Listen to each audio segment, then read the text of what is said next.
दिमाग अवनमन हेडिंग डाल लें। दिमाग अवनमन, ध्यान दे भाई। हिमांक अवनमन, सबसे पहले तो हम ये समझे हिमांक क्या होता है। हिमांक होता है जब किसी द्रव और ठोस अवस्था का वायुदाब एक दूसरे के समान हो जाता है तो वो क्या कहलाता है भाई? हिमांक कहलाता है। क्या कहलाता है? और याद रखना हिमांक जो है ये हिमांक प्रोपोर्शनल टू होता है भाई। शाबाश, इंसान बन गई वायुदाब किसके? हिमांक प्रोपोर्शनल टू किसके? यानी कि यदि वायुदाब बढ़ेगा तो हिमांक भी बढ़ेगा और अगर वायुदाब घटेगा तो हिमांक भी घटेगा। ठीक, अब सुनना। अब हम पढ़ने जा रहे हैं हिमांक का अवनमन। अब हिमांक का अवनमन देखें, ये मैंने लिख दिया। हिमांक का अवनमन किसे कहेंगे? बोर्ड पे ध्यान देखें। देखिए मैंने क्या किया, बिल्कुल आवाज बंद और ध्यान इधर रखें बोर्ड पे। एक पात्र लिया और उस पात्र के अंदर शुद्ध विलायक को भर दिया। कौन सा विलायक है? शुद्ध विलायक। वायुदाब P0। ठीक, इस शुद्ध विलायक का वायुदाब क्या होगा भाई? अधिक होगा। अधिक होगा। मैंने क्या किया, इसके अंदर थोड़ा क्या मिलाया? थोड़ा आवासशील विलय मिला दिया। विलय मिलाते ही ये क्या बन गया भाई? फास्ट बन गया। ठीक, अब इसका वायुदाब इसकी तुलना में क्या हो जाएगा? शाबाश, वायुदाब क्या होगा भाई? इसलिए हिमांक भी क्या होगा? हिमांक भी। ठीक, आप सुनना ध्यान से परिभाषा। जब किसी शुद्ध विलायक में थोड़ा आवासशील विलय मिलाया जाता है तो बने हुए विलयन का वायुदाब शुद्ध विलायक की तुलना में कम हो जाता है, इसलिए हिमांक भी कम हो जाता है। हिमांक में आएगी इस कमी को हिमांक का अवनमन कहते हैं। आए ना आए? अब देखो, अब मैंने क्या किया, इसके अंदर थोड़ा और आवासशील विलय मिलाया। आवासशील, तो ये क्या बना भाई? विलयन।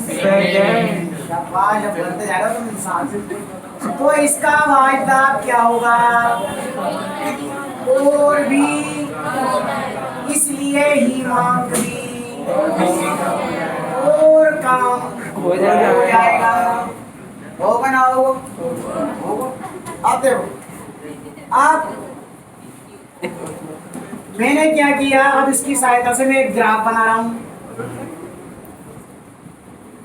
ग्राफ और इसकी सहायता से हम लैंग्वेज लिखेंगे और उससे हम डेरिवेशन करेंगे। देखिए ये क्या है यहाँ? ताप। ये क्या है? दाब P है। ये वायुमंडलीय दाब क्या है बेटा? P0। कौन सा दाब है? ये आवासशील विलय का वक्र है।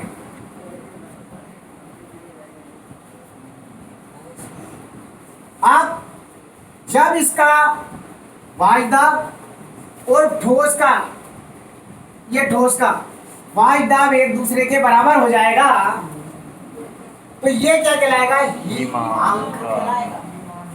ठीक, तो ये अपन क्या लिख सकते हैं यहाँ पर? शुद्ध विलायक का वक्र। इसका है भाई ये वक्र, शुद्ध विलायक का।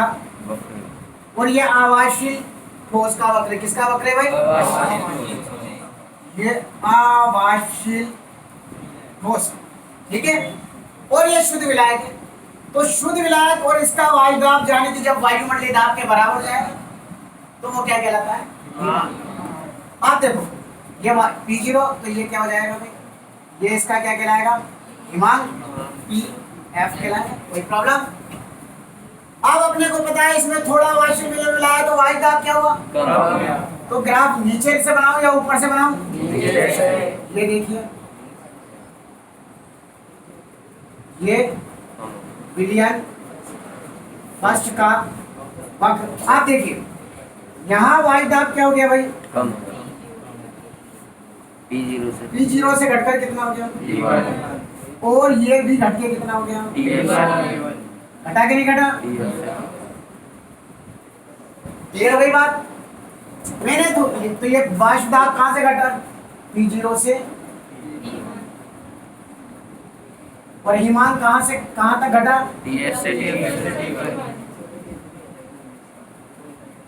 वही प्रॉब्लम? अरे चोच मत लड़ाओ चोच। आप थोड़ा हो रहा वाष्प विलियन लाया तो विलियन क्या बना? सेकंड। तो वाष्प दाब विलियन सेकंड का कहाँ से बनाएगा? ये विलियन सेकंड का देखिए वाष्प दाब और ये EF से घटकर कितना हो गया?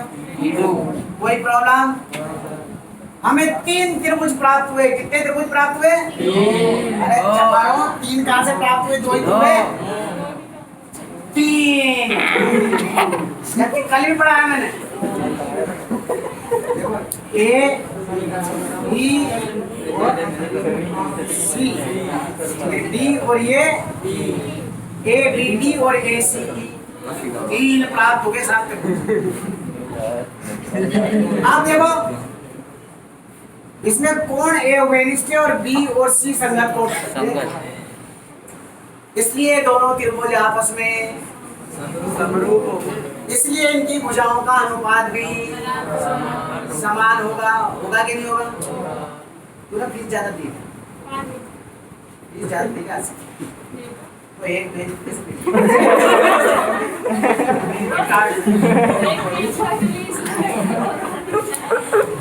आप सुनो,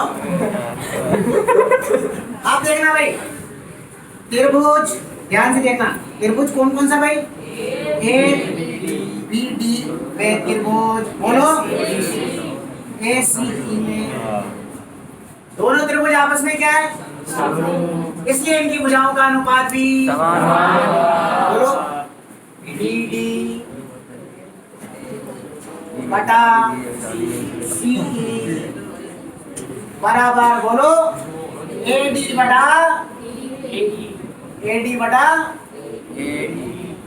BD का मान निकालो BD TF minus TF minus C बोलो F माइनस AD बोलो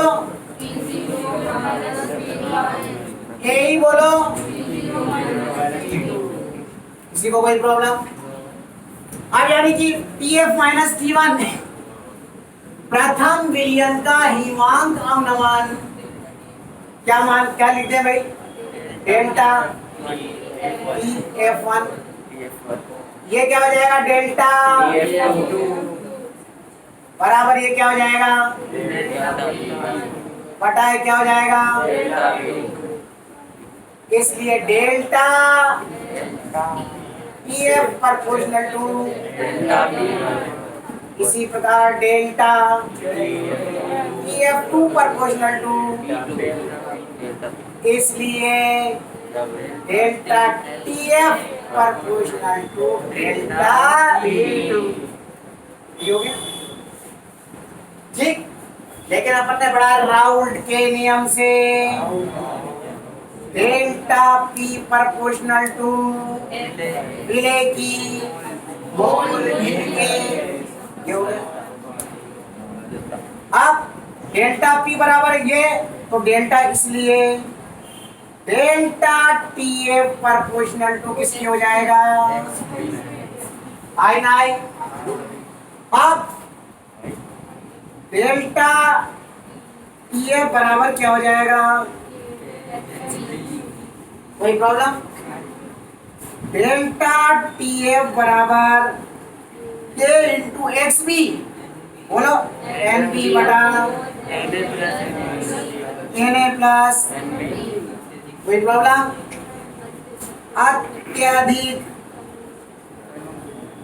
तनु विलयन के लिए बोलो N B is less than क्या भाई, इसलिए डेल्टा टी एफ बराबर जल्दी बोलो के इंटू एन बी अपॉन, मान रखते हैं, बोलो delta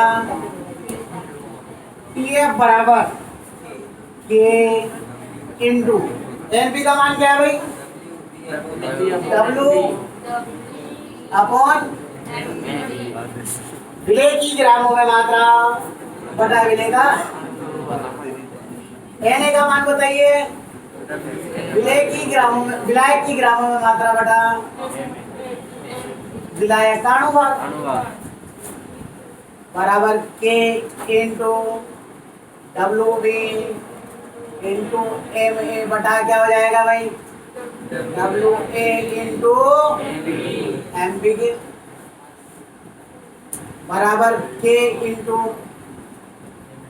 M A into W B upon W A into ये बराबर किसके है? ललता। और के इंटू एम ए बराबर क्या होता है?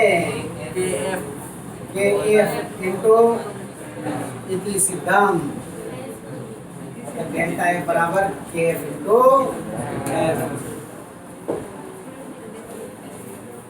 समझ में आई नहीं आई? कल बता दिया था मैंने यहाँ पर। किसी को भी कोई प्रॉब्लम नहीं है? तू खाती 15 दिन कल आई थी बहुत तारीख का समझा आई थी कल परसों। आप सुनो, देखिए और आसान तरीका देखो, हिमांक इधर देखिए, हिमांक अवनमन को विलेय के मोलर द्रव्यमान में क्या भाई? अरे बातें नहीं करने भाई, इधर देखें, देखो चूंकि डेल्टा टी एफ बराबर क्या होता है भाई? के एफ इंटू, और एम बराबर क्या होता है भाई? बताओ ये ना, इसलिए डेल्टा टी एफ बराबर के इंटू एम का मान रख देना भाई, W B upon W A into यहाँ क्या कर दूं? क्योंकि ग्रामों में निकालेंगे 1000 कर देंगे, निकालना क्या हमें? एम बी, इसलिए एम बी बराबर जल्दी से बोल दो के इंटू, बोलो के कहाँ से आएगा? के एफ आएगा, के एफ इंटू 1000 बटा डेल्टा टी एफ इंटू, बोलो ये संबंध निकल गया 2 लाइन। पहले संबंध निकलता था, ध्यान से सुन लो, पहले के एफ निकाल दे, फिर मोलरता निकाल दे, फिर उसकी जगह मान रखते थे इसको सिद्ध कर, और उसके बाद ये होता था 3 पेज का डेरिवेशन, तो क्वेश्चन आता था आधे नंबर संबंध वाला। इसमें कोई प्रॉब्लम किसी बच्चे को? अब आप कॉपी निकाल लें, सब कॉपी निकाल लें, फटाफट देर मत करें, कॉपी नहीं निकाली बेटा, कॉपी निकाल ली,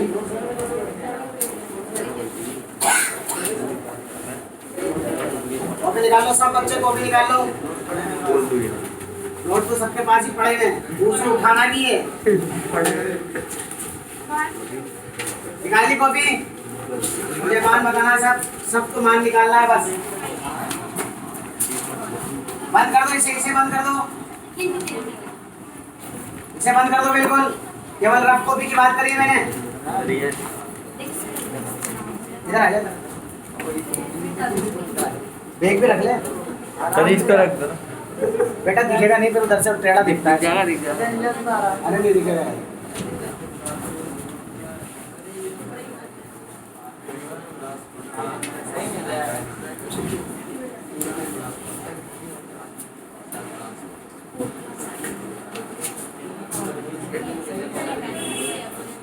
इधर क्यों नहीं दिख रहा है?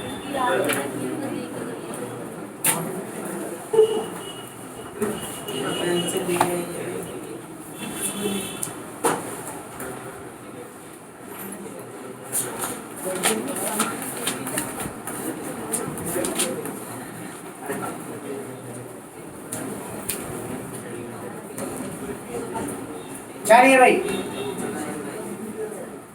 बोले।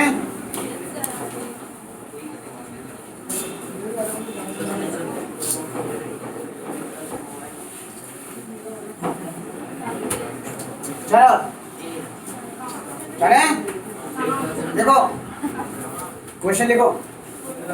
22 ग्राम जल में घुले हुए 22 ग्राम जल में घुले हुए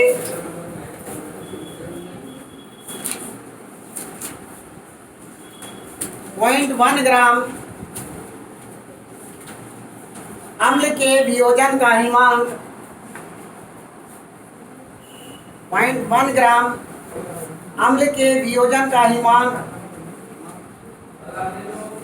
272.817 272.817 है, केल्विन है। तो अम्ल का मोलर द्रव्यमान बताइए। तो अम्ल का मोलर द्रव्यमान बताइए, जबकि केफ बराबर 1.86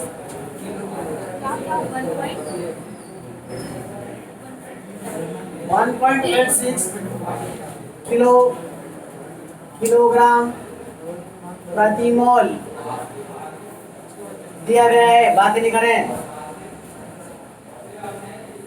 देखिए, सबसे पहले तो सूत्र लिख दीजिए। डेल्टा टीएफ बराबर केएफ इंटू डब्ल्यूबी इंटू 1000 बटा बोलो एमबी इंटू डब्ल्यू। यही है ना। हमें निकलवाया क्या जा रहा है, इसलिए एमबी बराबर क्या हो जाएगा, केएफ इंटू डब्ल्यूबी इंटू 1000 बटा डेल्टा टीएफ इंटू डब्ल्यूए, है ना। यहाँ दो बातें याद रखना है आपको। देखो, यहाँ देख रहा है अम्ल का हिमांक, अवनमन नहीं दिया है, हिमांक दिया है खाली। आप इसको किसकी जगह यूज कर देते हो, डेल्टा टीएफ में इसका मान रख देते हो। ये 273 में से माइनस होके लगेगा। हिमांक दिया हुआ है, हिमांक अवनमन दिया होता तो डायरेक्ट टीएफ की जगह मान रखते। तो अब मुंह से बोलते जाइए, डब्ल्यू बी बराबर मिले की ग्राम में मात्रा बोलो। डब्ल्यू बी कितना है, 1 ग्राम 0 पॉइंट, और डब्ल्यू ए कितना दे रखा है,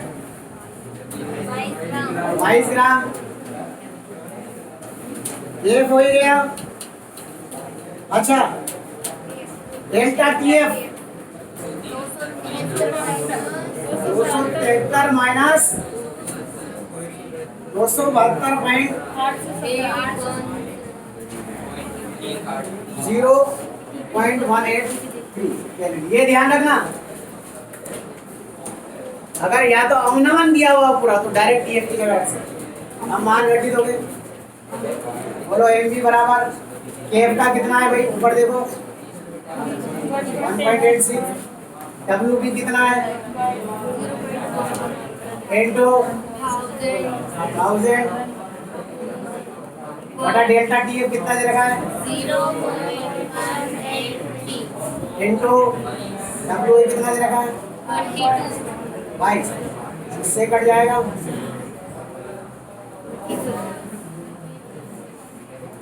ठीक है, एक गिनती काट देंगे बराबर ही क्या हो गया 186 और एक 3 गिनती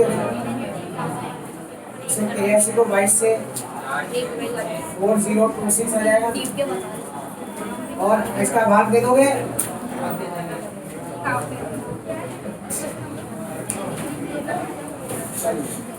उसमें उसमें उसमें कर लो ये कैलकुलेशन थोड़ी सी। अब आपकी फेयर कॉपी निकाल लो, उसमें कैलकुलेशन कर लो।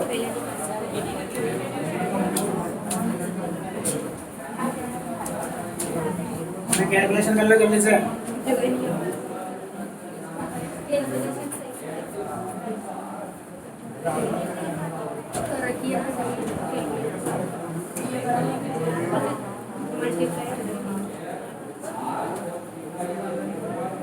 तो अपने आप भी कर लोगे, ऐसी कोई जरा जरा सी कैलकुलेशन है तो जरूर नहीं, जगह नहीं है तो मत करो, तो अपने आप कर लो, मान रखना आना चाहिए बस।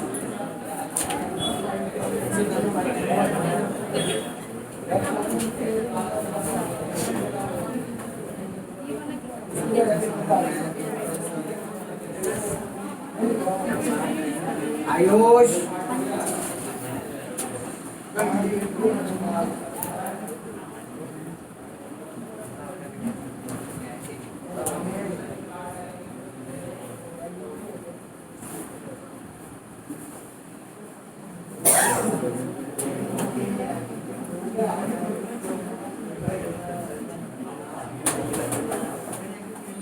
हो जाएगा भाई।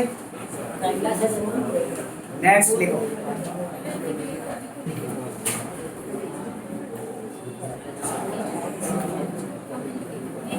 रफ कॉपी निकाल लो,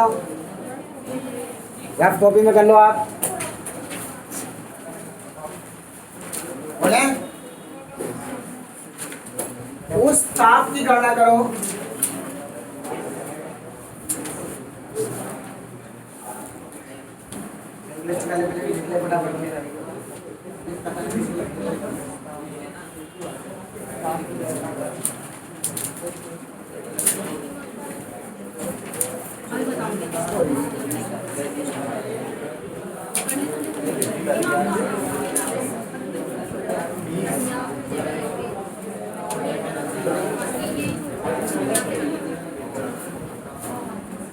बोले भाई,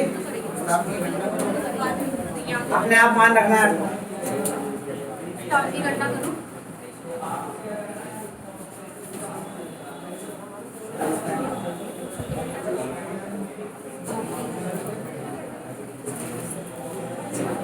देखो उस ताप की गणना करो जिस पर, उस ताप की गणना करो जिस पर 250 ग्राम जल में 250 ग्राम जल में उपस्थित 250 ग्राम जल में उपस्थित 54 ग्राम ग्लूकोज का विलयन 54 ग्राम ग्लूकोज का विलयन जम जाएगा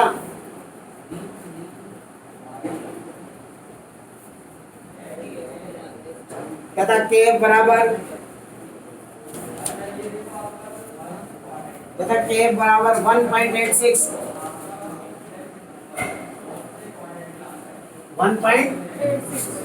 देखिए भाई, बोलिए डेल्टा टी बराबर K into W B into 1000 upon L B into W A, यही है ना भाई। मुझे बताते जाइए, सबसे पहले तो मुझे बताइए डब्ल्यू बी कितने ग्राम है? 54 ग्राम है। डब्ल्यू ए कितना है? 200। और केएफ कितना है? अब क्या बचा अपना निकालना? एलबी। विले क्या, विले का नाम बताना? क्या सूत्र है C6 H12O6 का अणुभार निकालना है ना हमें। अणुभार यानी कि बोलो 6 into 12 plus 1 into 12 plus 6 into 16, ठीक है। 12 छः 72 प्लस 12 प्लस 96 बराबर कितना है? 180। सारे मान आ गए। डेल्टा पी एफ बराबर के एफ की जगह क्या जाएगा? डब्ल्यू बी की जगह क्या जाएगा? इनटू बटा एम बी कितना है? एम बी डब्ल्यू ए कितना है?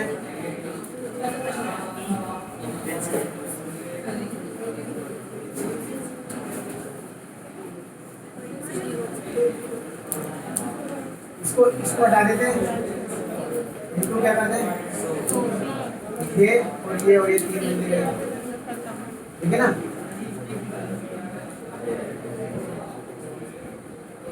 ये तो पूरे कहने 54 से गुणा कर दो इसे।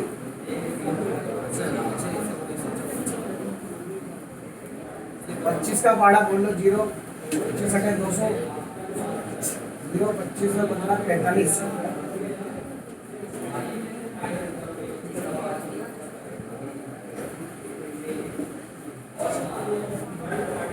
2.23 केल्विन।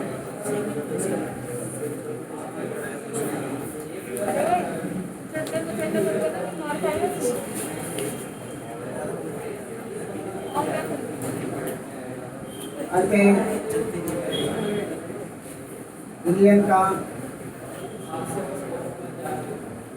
273 माइनस 2.23 लगभग 270.92।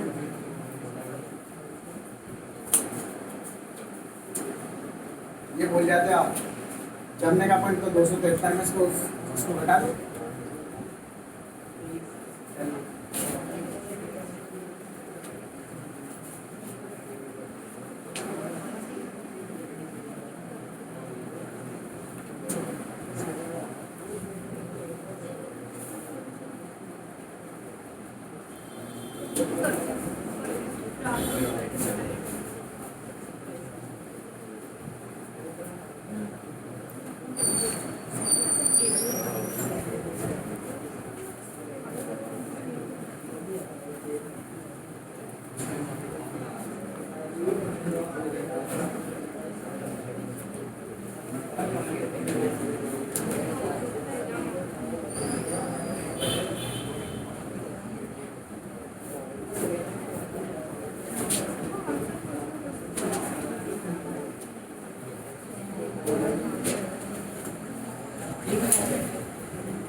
नेक्स्ट करो।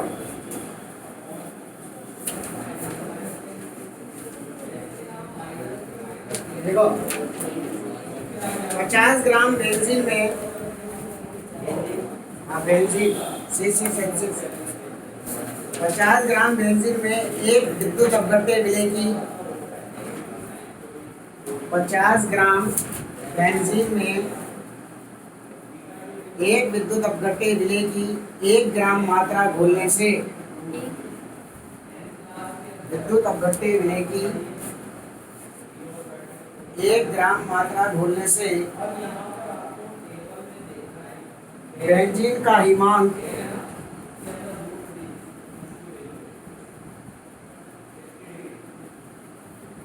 0.44 केल्विन से कम हो गया। यानी कि हिमांक अवलंबन दे रखा है, डायरेक्ट कम हो गया। हिमांक 0.40 केल्विन से कम हो गया तो विलेय पदार्थ का मोलर द्रव्यमान ज्ञात कीजिए। तो विलेय पदार्थ का मोलर द्रव्यमान ज्ञात कीजिए।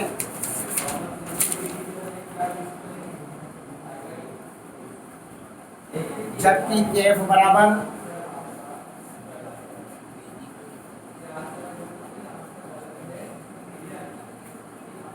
मोलर द्रव्यमान ज्ञात कीजिए, जबकि Kf बराबर 5.12, जबकि Kf बराबर 5.12 किलो किलोग्राम प्रति मोल। अपने आप लिख दिया करो, इकाई इसकी किलो किलोग्राम प्रति मोल है। देखो एम भी याद करना है ना, हम मुझे बता दीजिए, डायरेक्ट फॉर्मूले में मान रखा हो। Kf बोलो कितना है? 5. WB विलेय की ग्रामों में मात्रा कितनी है? 1 ग्राम इनटू डेल्टा TF कितना दे रखा है? डायरेक्ट दे रखा ना 40 इनटू WA बोलो कितना है? विलायक की कितने ग्राम है? कोई परेशानी? इससे ही काटो 2 डिग्री से 5120 बटा 5 चौक 1 से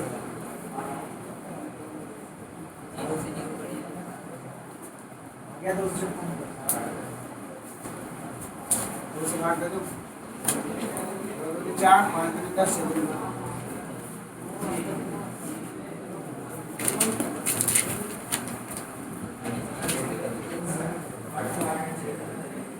मैं समझता हूँ अच्छी तरह समझ में आ जाना चाहिए। पैसा कर लोगे अब तो, बस मान निकालना आ गया ना आपको।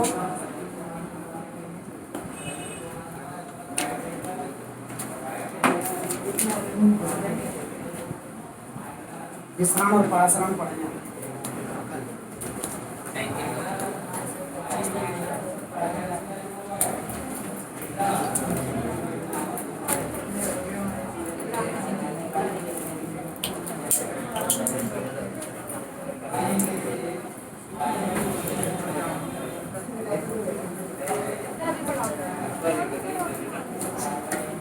जाना होता है 15 मिनट रहेगा, ये भी जाना है नहीं पूछना।